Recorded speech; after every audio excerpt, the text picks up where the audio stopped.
विश्वास करेंगे, जैन वैसे भाजपा ही नेता हैं, निकाल ली रिवॉल्वर, बेटे ने निकाली राइफल, और फिर पुलिस के सामने क्या हुआ सादर जैन। शुरुआत करते हैं इस सागर की कथा के साथ।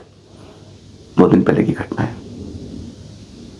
सागर जिले के यह है बमोरी गांव कह सकते हैं आप। महेश बिलारा जी जैनों में लोकप्रिय हैं और साथ में बीजेपी के नेता भी हैं। ये अपनी बाउंड्री 4 लेन के पास इनका प्लॉट है और वहीं पर ये अपनी बाउंड्री करवा रहे थे। वह जो कहा जा रहा है, सूचनाएं मिल रही हैं कि उसी से लोगों ने जाने का रास्ता बना रखा था। और जो साथ में वहां पर ये लिखा हुआ नाम आता है, जो एक समुदाय के कुछ व्यक्ति लोग थे, जब उन्होंने कहा निर्माण से रास्ता रुक जाएगा, उन्होंने आके जो लेबर थी उसे झगड़ना शुरू कर दिया। तब वो पहुंचे महेश जी। अखबारों में खूब छपा है, बहुत अखबारों में कथन बड़े लगा कर छापी गई है कि भाजपा नेता है, रिवॉल्वर निकाल लेता है, बेटा राइफल निकाल लेता है और इस तरह थम खाता है। पर उन्होंने कहा कि मेरी जगह है, वो अपने दबाव बता रहे हैं कि ये हमारी जगह है, हमारे पे कब्जा कर रहा है। महेश जी का ये कहना है कि उन सब के हाथ में पत्थर थे और उनको डराने के लिए मुझे अपनी राइफल और रिवॉल्वर निकालनी पड़ी, नहीं तो अंदेशा था कि कभी वे अपने पत्थरों से हमला कर सकते थे। पुलिस के सामने सब कुछ हुआ और दर्ज भी हुआ। बाद में पुलिस करी जांच करेंगे, कोई दोनों तरफ शिकायत दर्ज हो गई है और बात तो यह हो गई है कि हम लाइसेंस हथियार का जब्त करेंगे। क्या जैनों के साथ एक सवाल ये आता है कि क्या जैनों की जमीन पर कब्जा करने की तैयारी हो जाती है?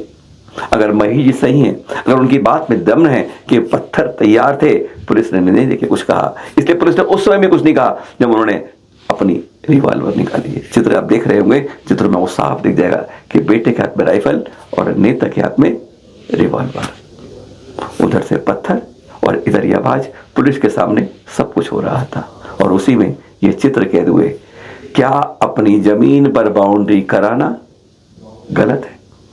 कोई दूसरा उस पर दावा कर ले कि हम ऐसे जाते, हमारी जगह है, क्या सही है?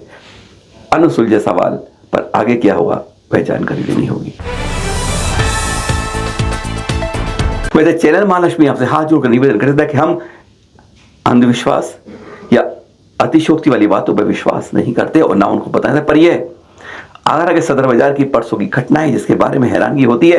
क्या यह सही हो सकता है? सवाल आपके पास है, निर्णय आपके पास है, जानकारी हम दे रहे हैं जो हमारे पास पहुंची है।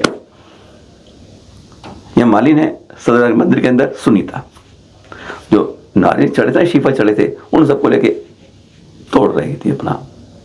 कि अचानक एक से जो हाथ में दिख रहे प्रतिमा है, अष्टधातु की प्रतिमा, कहते हैं उसी एक नारियल में से निकली और भाग भाग के आई। लोगों को बताया उसने। अब किसी नारियल श्रीफल से अष्टधातु की प्रतिमा निकल सकती है? बहुत बड़ा वर्तमान के वैज्ञानिक युग में तर्क का सवाल है। संभव नहीं है कि कोई उसमें डाल दे, नहीं, और शिव बढ़ जाए, कोई प्रतिमा अष्टधातु बन जाए, लगता नहीं है। पर जानकारी आई थी, क्या श्रीफल में अष्टधातु की तीर्थंकर प्रतिमा हो सकती है जो माली ने निकाली, या फिर आप सोचते हैं। अभी हाल में सांवला के अंदर आचार्य श्री प्रसन्न सागर जी, आचार्य चंद्र सागर जी का मिलन हुआ। अद्भुत मिलन था। पर ये दिखा रहे हैं एक बात, वहां पर प्रसन्न सागर जी गुरुवर ने एक बात कह दी कि विदिशा में अभी एक परिजनों ने, जब वो बेटी ने दूसरी जगह शादी कर ली तो उसे अपने सारे रिश्ते तोड़ दिए, बाकायदा मृत्यु भोज कर दिया। मृत्यु भोज के बाद सभा की गई और वहां पर उसको खत्म कर दिया, मतलब पिंडदान दे देना, और बाद में तीर्थों के लिए राशि भी निकाल दी। बहुत बड़ा कज़ेला चाहिए इसके लिए। कलेजे में ऐसे नहीं आता है। दूसरों को समझाने की बात अलग होती है, पर खुद जरा सुने जरा गुरुवर से। अभी विदिशा में हुआ एक बहुत अच्छी घटना घटी। एक लड़की ने सुतार के लड़के से शादी कर ली। 3 दिन तक लड़की भाग गई। उसके पिता ने लड़की की फोटो को अर्थी पर सजाया, उसकी अर्थी को लेके शमशान घाट गया। पूरी समाज साथ में गई, पूरी वही विधि किया, 13वीं मनाई। मेरी बेटी मेरे लिए मर गई है। जब जिस बेटी ने अपने माँ बाप की इज्जत को नहीं देखा, धर्म की लाज को नहीं बचाया, अब मैं उस बेटी से क्या उम्मीदें करूंगा। अब मंदिर में शोक सभा लगी, उसने बेटी के नाम से मंदिर में दान दिया, आज से मेरी बेटी मर चुकी है। बाबू बहुत हिम्मत का काम है ये। और इसी अवसर पर गिरा दिए समाज के लिए 3 पाप, 1 2 3 जो सुनते हैं कान लगा के सुनिएगा, काम क्या आएगा, कैसा करना होगा। पहला पाप, यदि कोई लड़का लड़की हमारे जैन समाज के अलावा अजैन में विवाह करता है, मान के एक बार हिम्मत तो करना पड़ेगी उसको, पूरा समाज मिलकर भैया ये हमारे परिवार समाज से बहिष्कृत तारे दिन में दिख जाएंगे। दूसरा पाप, यदि बागड़ में शादी होती है तो वो शादी दिन में ही होगी, रात में शादी करोगे तो हम आपकी शादी का विरोध करते हैं, निषेध करते हैं। कोई समाज का उस व्यक्ति उस शादी में पानी पीने भी नहीं जाएगा।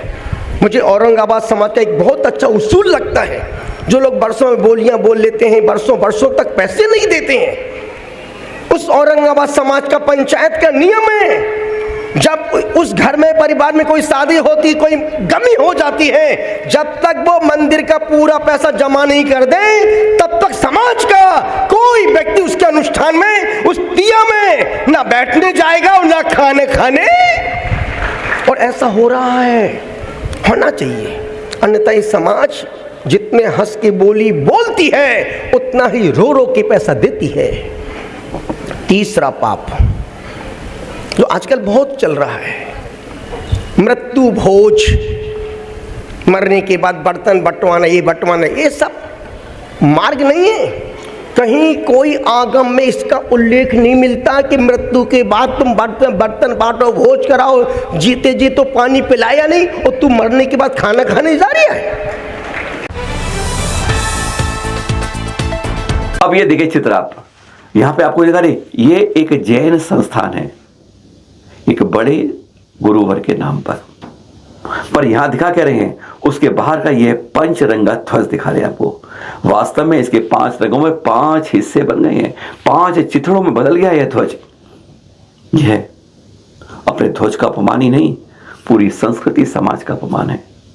आज हकीकत में ध्वज ये नहीं कह रहा है कि आप इसे पलटो, जिस तरह इसी को पलटते हैं इधर समाज को फिर एक करते हैं, ध्वजा एक होती है, वही समाज के अंदर आज स्थिति ऐसी है समाज की। हमारी संस्कृति के भी चीरहरण हो रहा है, जो जैसा कर रहा है वैसे बदल रहा है। संस्कृति को जैसे पढ़ना है वैसे पढ़ा रहा है, कैसे अतिक्रमण करना है वैसे बदला जा रहा है, और समाज आज टुकड़ों में बंट चुका है। यही ध्वजा जो फट चुकी है, जो बता रही है, यही संकेत कर रही है कि आज ये ध्वजा ही ऐसी नहीं है, आज जैन समाज भी ऐसा हो गया है। वक्त है अब इन चित्रों को अलग करके एक समाज को केवल जैनत्व के रूप में दिखाना, पहचाना और जानना। आगम जैन की एक कथा सुना रहे हैं, सुखद कथा। देख रहे हैं, अभी 13 साल का है। थोड़ा इस काल के चक्कर थोड़ा पीछे ले जाते हैं 7 साल, जब 6 साल का था। एक बार संत के प्रवचन सुन रहा था, बस वहीं पर आगे वहां से बैठे बैठे सामने पहुंच गया।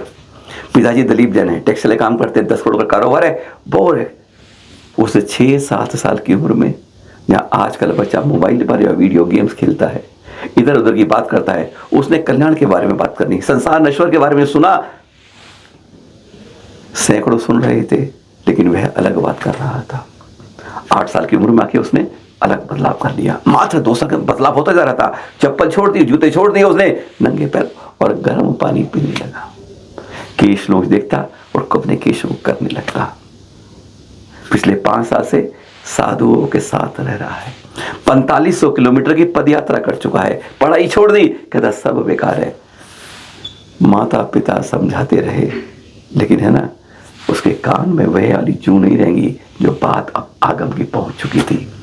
इस 23 अप्रैल को दीक्षा ले रहे, तेरा पद पालिता शायद आगम जैन, आज दलीप जैन उनको लेके जाते हैं और सब हैरानगी हो जाती है कि 6 साल की उम्र में किसी के बीच में ऐसे संस्कार होते हैं। शायद पिछले जन्म के संस्कार थे। बदल रहा है, मुस्कुरा रहा है, इस जीवन से सही रास्ते पर चल रहा है। बहुत बहुत शुभकामनाएं, मंगल कामनाएं इस राह की ओर बढ़ते हुए। देश में जगह जगह बहुत शिविर लगते हैं, आध्यात्म के, शिक्षा के, बाल संस्कारों के और संस्कारों के, हर तरह के शिविर लगते हैं। लेकिन यह जो चित्र आपको अलग दिखा रहे हैं, यहाँ के शिविर की बात बता रहे हैं।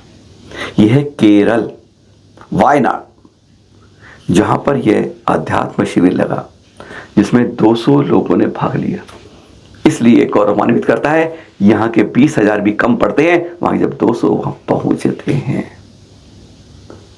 जैन धर्म की संस्कृति के बारे में संस्कार देते हुए जो हमें जानकारी मिल रही है कि वहां पर अहिंसा का सदाचार का संदेश दिया गया, ये बहुत बहुत बहुत एक बदलाव की क्रिया दिखती है कि जिस रास्ते से वापस आ रहे थे उस रास्ते में सही पहुंचने में तैयारी लगती है। 200 लोगों को संस्कारित करते हुए शिविर में 5 दिवसीय शिविर लगा और बहुत कुछ एक धार्मिक भावना को अंदर पल्लवित किया। वायनाड, केरल से आपको लगातार कुछ ना कुछ हम शुभकामनाओं के संदेश दिखाते रहते हैं जो देश जैन में गौरवान्वित करते हैं पूरे देश में। महाराष्ट्र के सिविल जज के एग्जाम के अंदर 4थी रैंक बन गई इन्होंने। ये है ममता जैन, देख रहे हैं ना, खरगापुर की हैं और उन्होंने खरगापुर नहीं, अपने परिवार नहीं, पूरे जैन समाज को गौरवान्वित किया जब इस महाराष्ट्र सिविल जज के अंदर उन्होंने 4थी रैंक से बात किया और अब किसी न्याय की कुर्सी पर अब बैठेंगी, शोभित करेंगी। हमारा सब जैनों से जहां जहां पितृपन है उनसे यही है कि जब हम उस सीट पर पहुंच जाते हैं तो कम से कम अपनी जमीन को, अपनी जैन संस्कृति को, अपनी विरासतों को मत भूलिए। उनको बचाने के लिए, उस संस्कृति को आगे पल्लवित करने के लिए अपना सहयोग दीजिए। बहुत बहुत शुभकामनाएं ममता जी को, जिन्होंने कहते हैं अपने चंद्रभान जी पिता हैं उनको भी गौरवान्वित कर दिया, परिवार को, खरगापुर को, महाराष्ट्र को और पूरे देश के अंदर जैन समाज को। सादर जय।